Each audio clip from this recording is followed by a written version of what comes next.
a prepararnos para escuchar el mensaje, lo que el Señor tiene hoy para hablarnos. Es algo importante. ¿Cuántos creen que hoy Dios va a hablar? Amén.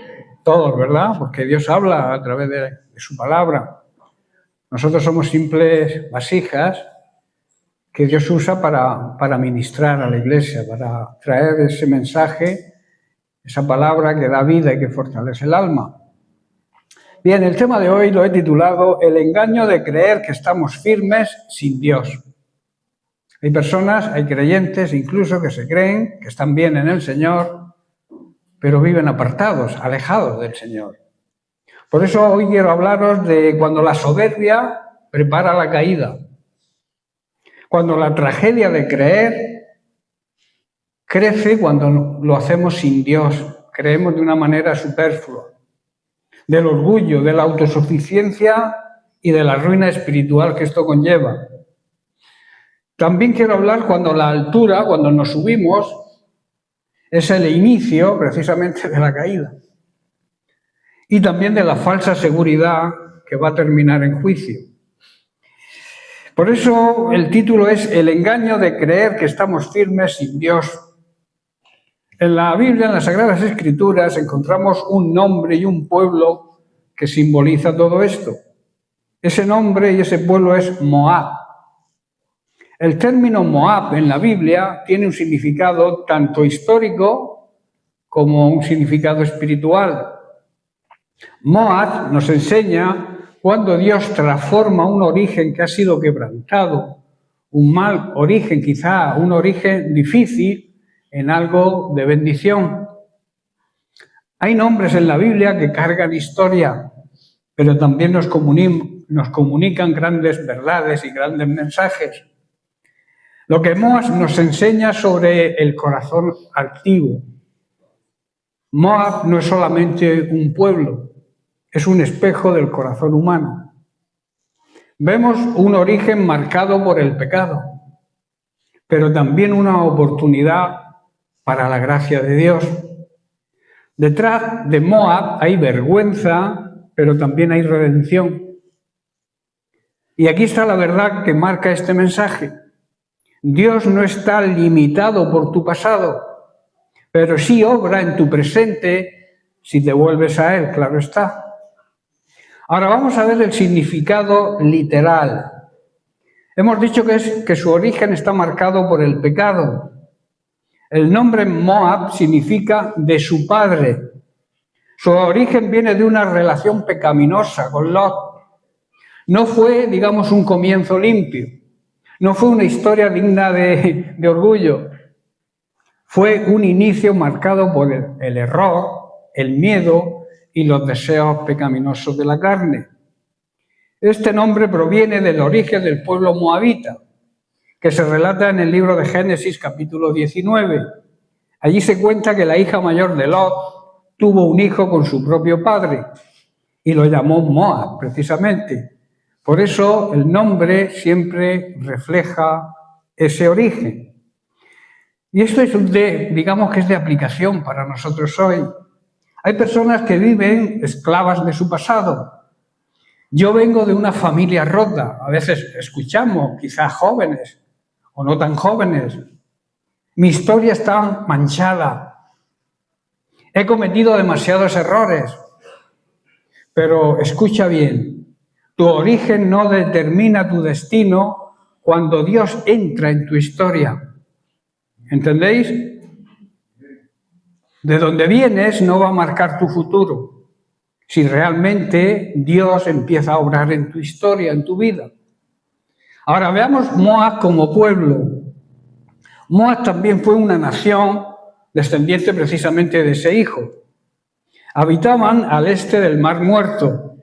Eran conocidos como los moabitas, como he dicho, y frecuentemente estaban siempre en conflicto con Israel. Se oponían al avance del pueblo de Dios. Hoy también hay muchos moabitas entre nosotros que se oponen al avance de la Iglesia, al avance del pueblo de Cristo. Por eso Moab significa una vida lejos de Dios.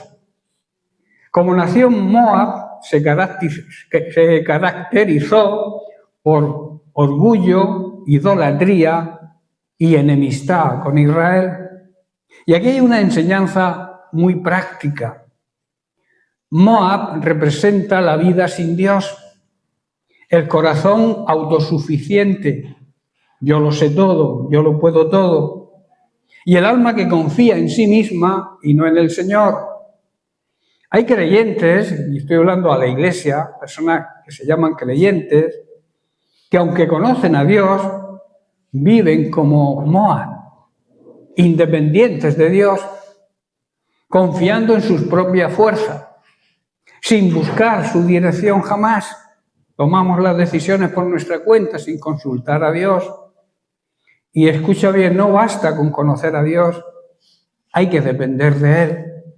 Nosotros, si somos sabios, tenemos que aprender a depender de Dios, no ser autosuficientes, orgullosos, soberbios, pensar que lo sabemos y que lo podemos todo.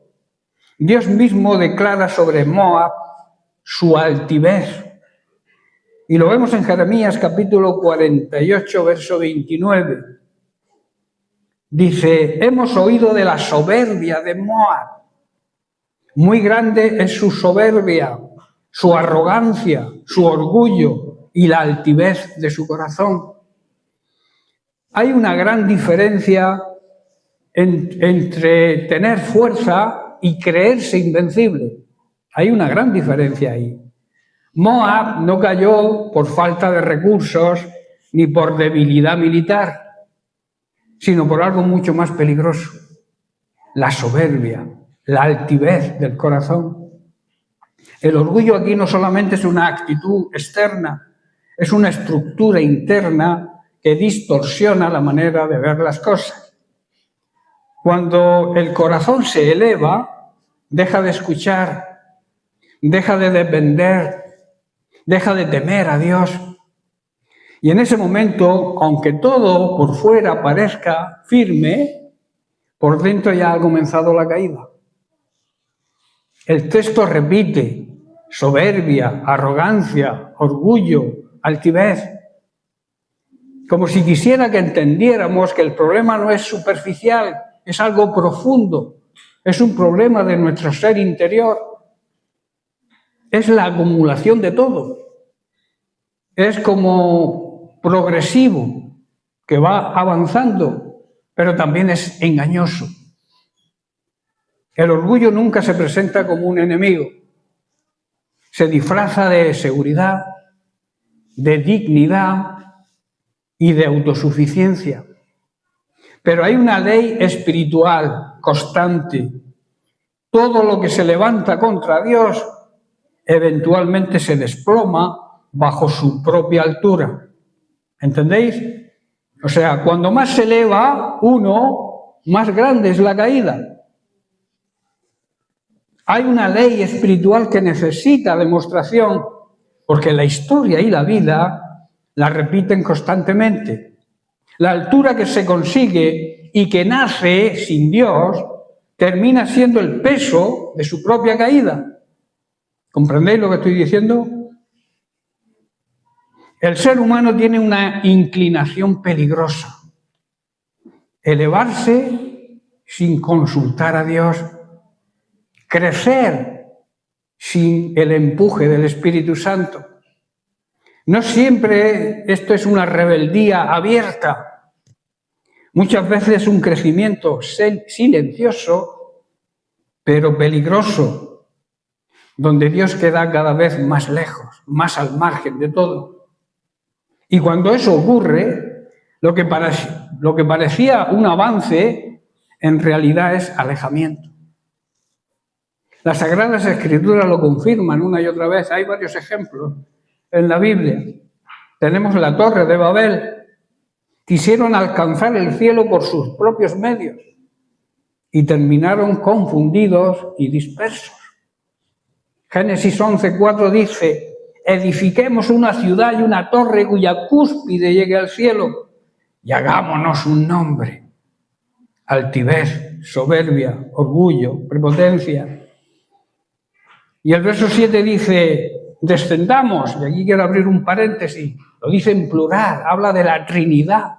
Dice, descendamos y confundamos allí su lengua para que ninguno entienda el habla de su compañero. Por eso fue llamado, el verso 9, el nombre de ella Babel, porque allí confundió Dios el lenguaje de toda la tierra. La prepotencia acabó en confusión. Luego tenemos a Nabucodonosor. Se glorió a sí mismo en su poder y terminó perdiendo la cabeza, perdiendo el juicio. Comía como un animal, se alimentaba de hierba, hasta que reconoció que Dios era quien tiene el gobierno.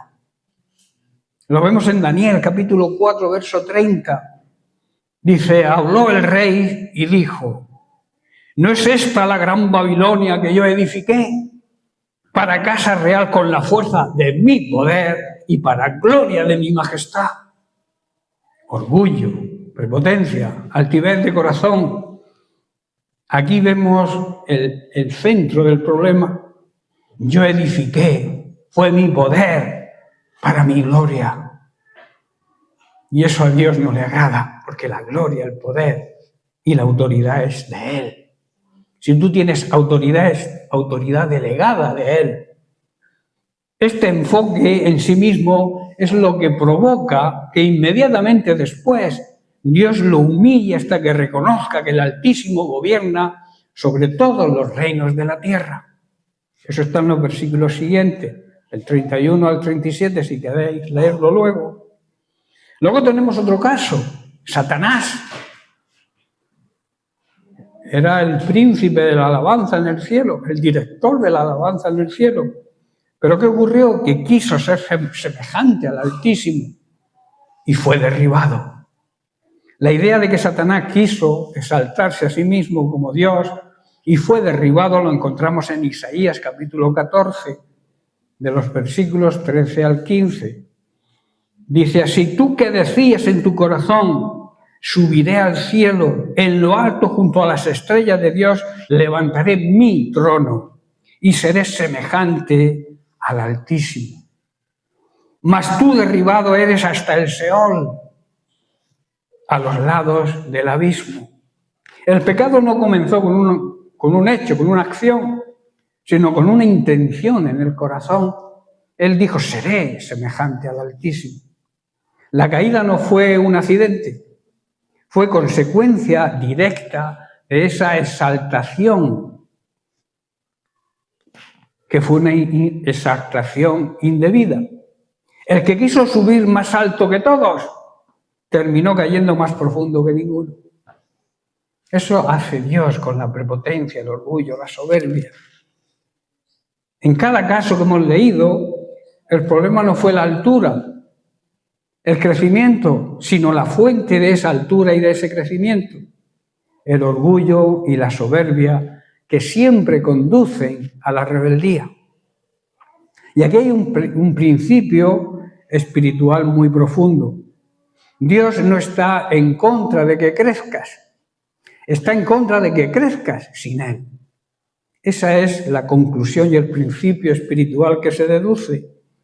Porque cuando Dios no es el fundamento, la altura se vuelve inestable. Cuando no hay un buen fundamento, cuanto más alto edifiques, más va a temblar la torre, si no la has edificado sobre una roca firme. Y eso es lo que ocurre cuando no ponemos un buen fundamento en nuestra edificación. Y entonces cuanto más alto subes, y cuanto algo no tiene raíces en Dios, más fuerza toma la gravedad cuando cae. El golpe contra el suelo es mayor. Esto es una ley física, pero también es una ley espiritual. La caída no es casualidad, es una consecuencia. Y aquí hay una verdad quizá incómoda. El orgullo tiene una estrategia silenciosa. Te hace sentir seguro, justo en el momento en que eres más débil y vulnerable. Te convence de que estás firme, cuando en realidad estás desconectado y sin una base firme. Pero hay una buena noticia. Dios, en su amor y en su misericordia, permite que aquello que construiste sin Él se sacuda y caiga. No para destruirte, Él no quiere destruirte, sino para que despiertes, para que te des cuenta de que dependemos de Él. Pregúntate con honestidad, ¿estoy creciendo con Dios o simplemente creciendo? ¿Lo que estoy levantando tiene fundamento eterno o solo es apariencia? Si Dios quitara su gracia por un momento, ¿seguiría en pie lo que soy? Yo creo que no, ¿verdad? Porque no todo lo que se levanta permanece. Solo permanece lo que está alineado con la voluntad de Dios. Alguien dijo, si Dios no es quien te levanta, será la vida la que te derribe. Y aquí hay una clave espiritual. El problema de Moab no fue lo que tenía, sino en quién confiaba. No era su riqueza, sino su independencia de Dios. Ese era su problema. La soberbia dice, yo puedo solo. La fe verdadera dice, sin Dios nada puedo ni nada soy. Por eso no debemos permitir que nuestra vida crezca lejos de Dios. Si alguna parte de nosotros se ha levantado en orgullo, debemos dejar que Dios la derribe, demostrando así su misericordia antes de que caigamos con dolor. Debemos aprender a construir desde la humildad, el reconocimiento de nuestra debilidad y nuestra dependencia de Dios, para que lo que levantemos permanezca. Examina hoy tu corazón con honestidad, repito, ¿en qué área de tu vida te sientes autosuficiente? ¿Dónde has dejado de depender de Dios porque ya sabes cómo hacerlo? ¿Tu seguridad nace de Dios o de tus éxitos o logros? Porque el orgullo no siempre grita, a veces susurra en silencio. Esto ya lo tienes bajo control, tranquilo. No necesitas a nadie y menos a Dios. Eso es lo que el enemigo susurra a nuestro oído. Ahora vayamos al significado espiritual y simbólico. Como hemos visto en muchos pasajes bíblicos, Moab representa orgullo, autosuficiencia, mundanidad o vida apartada de Dios.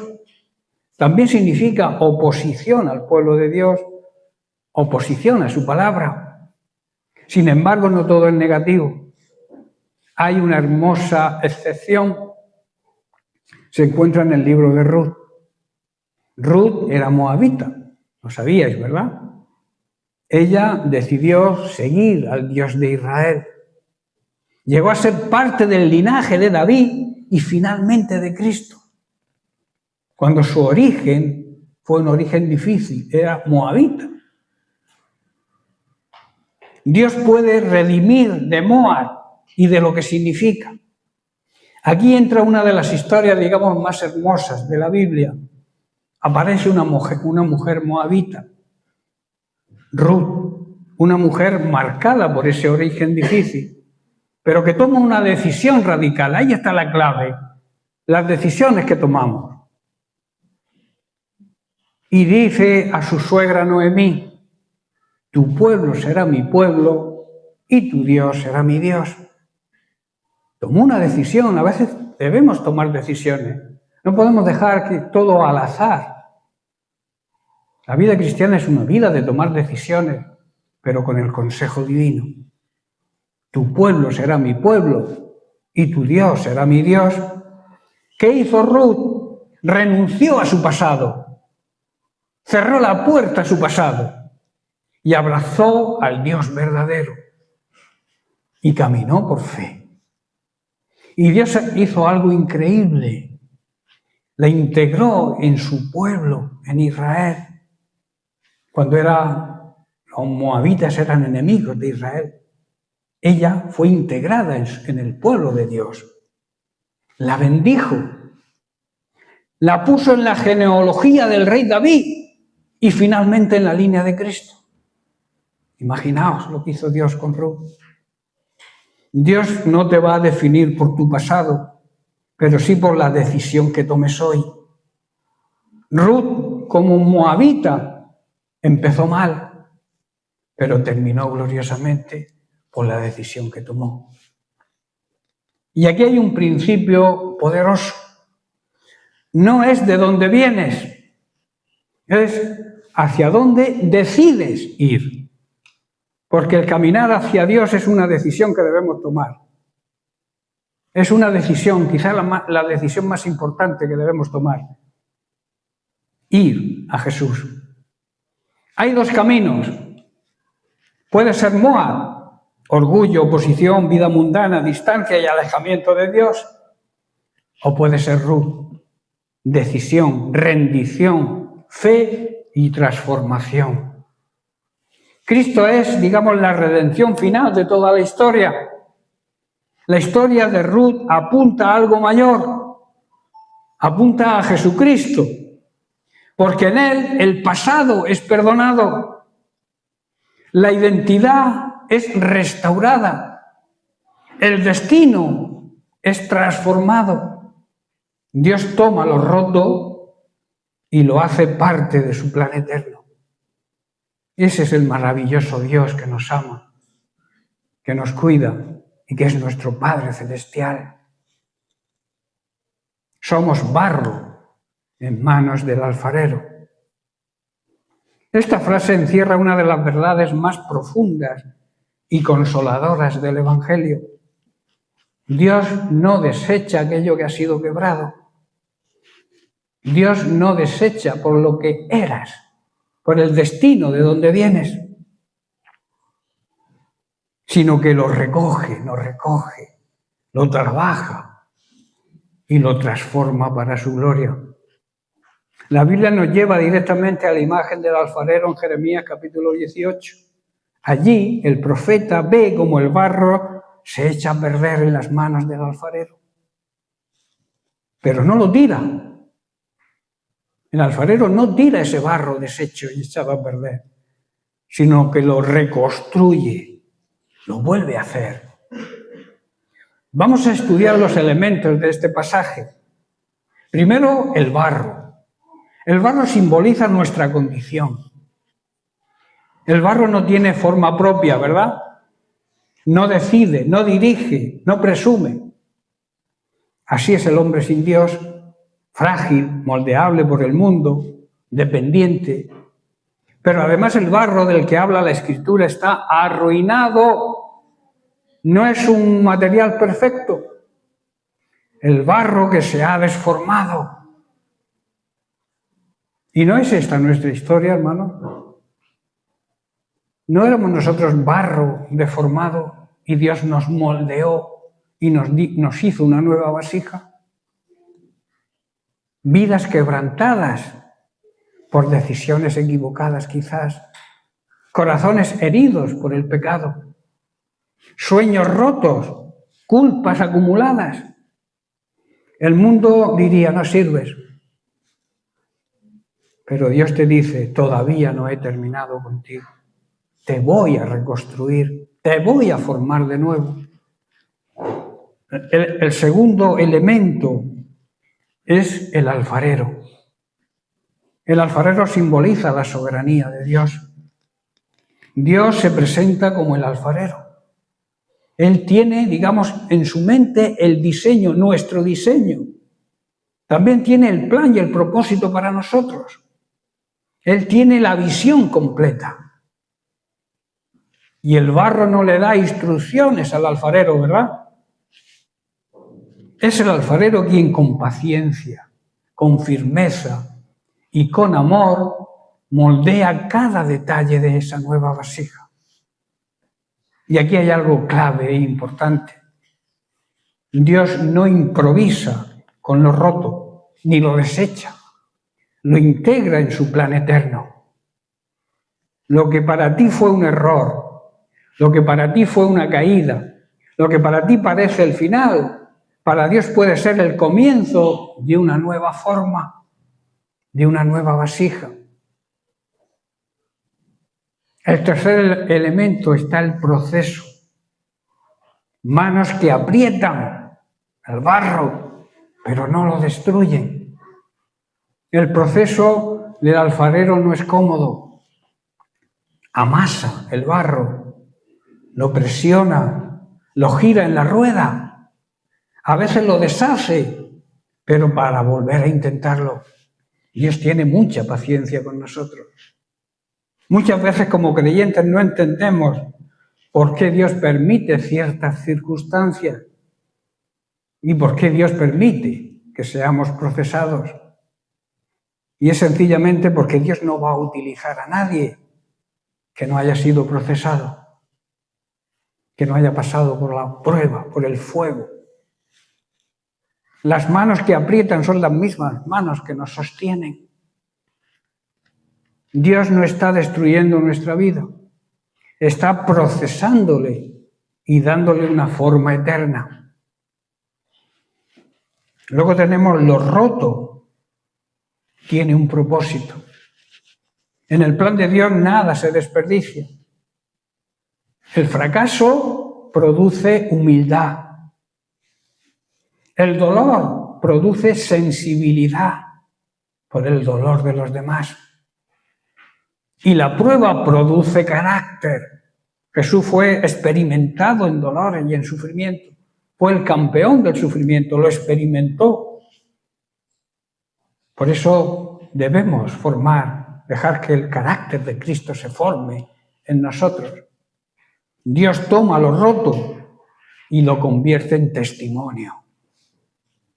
Lo que antes era vergüenza, ahora es una herramienta que Dios utiliza. Como dice el apóstol Pablo, donde abundó el pecado, sobreabundó la gracia. En quinto lugar tenemos el resultado del proceso.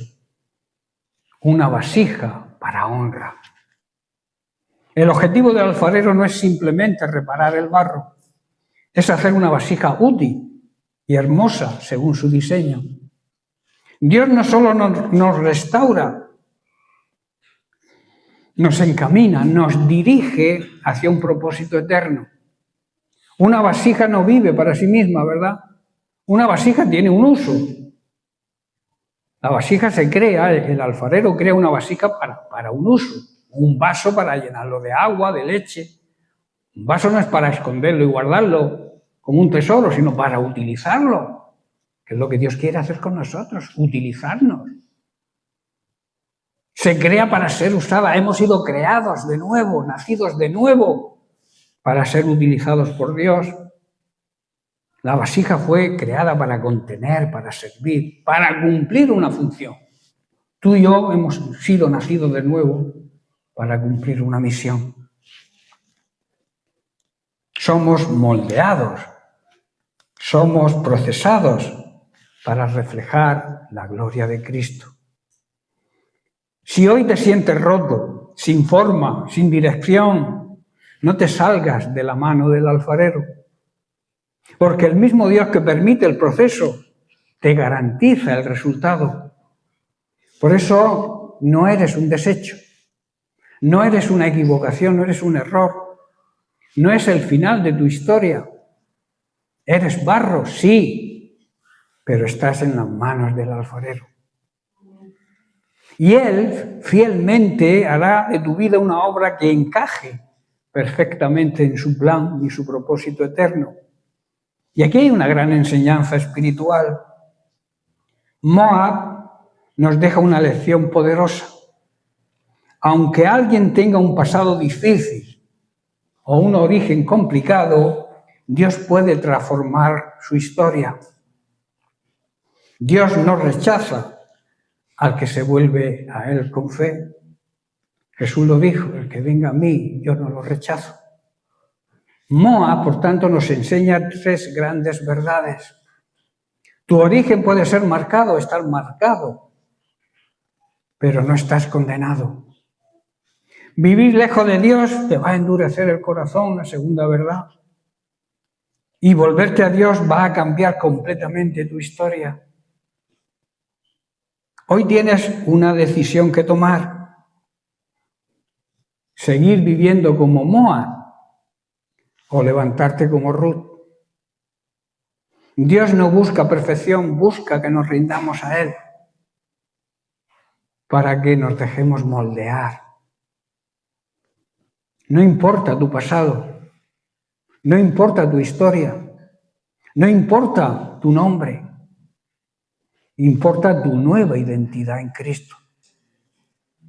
Si te vuelves a Dios, Él va a escribir algo nuevo contigo. Y hay un cambio radical que debe haber. Ruth cambió Moab por Belén. La diferencia entre Moab y Belén. La diferencia entre Moab y Belén en la Biblia no es solo geográfica, es profundamente espiritual y simbólica. Representan dos caminos, dos naturalezas y dos destinos. Dos orígenes, dos caminos, dos destinos. Significado de los nombres. Es importante, los nombres tienen un gran significado. Moab, como hemos visto, significa de su padre. Y el origen, recordar, relación pecaminosa, asociada a la carne, al error y al pecado. Y Belén significa casa de pan, lugar de provisión, lugar de alimento, lugar de vida. En Belén nació precisamente Jesucristo, ¿verdad? ¿Y quién es Jesucristo? El pan de vida. Diferencia espiritual. Moab representa al hombre o a la mujer natural y carnal. El pasado sin redención, basado en orgullo, soberbia y prepotencia. Y en la autosuficiencia y sobre todo la distancia con Dios. Tenemos un ejemplo, el origen de Lot. El origen de Lot es sencillo, pero es importante. Lot era sobrino de Abraham. Su padre fue Harán, hermano de Abraham. Nació en Ur de los Caldeos, una ciudad de la antigua Mesopotamia, y quedó huérfano relativamente joven. Por eso acompañó a Abraham, su tío, en su llamado a salir de la tierra que Dios le mostraría. O sea, Lot siguió a Abraham, no por fe en Dios, sino por parentesco. Se fue con su tío Abraham. En resumen, Lot viene de una familia cercana a la fe de Abraham, cercana. Pero su vida muestra cómo la cercanía espiritual no sustituye la decisión personal por Dios. El hecho de que tú vivas con tu esposo que es creyente o con tu esposa que es creyente no te acerca a Dios precisamente, porque tienes que tomar la decisión por Dios. Y es personal e intransferible. Lot siguió a Abraham por parentesco, pero no por una decisión espiritual de seguir a Dios. Belén representa la provisión de Dios, el lugar donde Dios da vida, el cumplimiento de las promesas y sobre todo la cercanía con Dios. Y hay un puente entre ambos caminos. Ese puente lo constituye, como hemos visto, Ruth. Y aquí está lo más poderoso. Ruth conecta Moab con Belén. Ella era moabita, como hemos visto, de origen difícil, pero decide ir a Belén, casa de pan, lugar de Dios.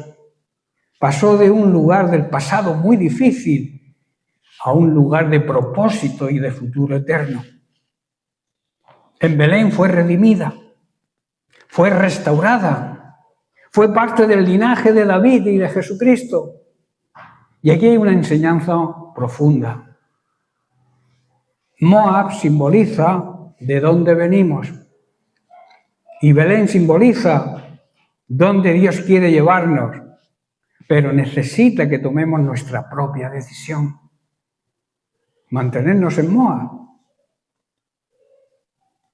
o caminar hacia Belén. La diferencia entre Moab y Belén, y ya estoy terminando, es esta. Moab habla de origen humano. Belén habla del propósito divino. Moab representa la caída. Belén representa la redención. Moab habla del pasado. Belén es el futuro de Dios. Por eso la pregunta no es si estás en Moab. La pregunta, y termino, es: ¿estás dispuesto a caminar hacia Belén? ¿Estás dispuesto a caminar hacia la tierra de provisión? ¿O quieres seguir en el desierto? Esa es la pregunta que debemos hacernos. Repito, Moab significa lo que éramos antes. Belén significa lo que Dios, a donde quiere llevarnos Dios, a un lugar de provisión, pero no de provisión solo material, sino de provisión espiritual, que es la provisión más importante. El pan de vida, el alimento que es Cristo. Él lo dijo: el que tenga sed y hambre, venga a mí. Yo soy el pan que ha descendido del cielo. Por eso Belén significa casa de pan, porque allí nació Jesucristo, ¿verdad? Bien, pues hasta aquí era el mensaje de hoy. Que Dios os bendiga y nos vemos la semana que viene, si Dios quiere.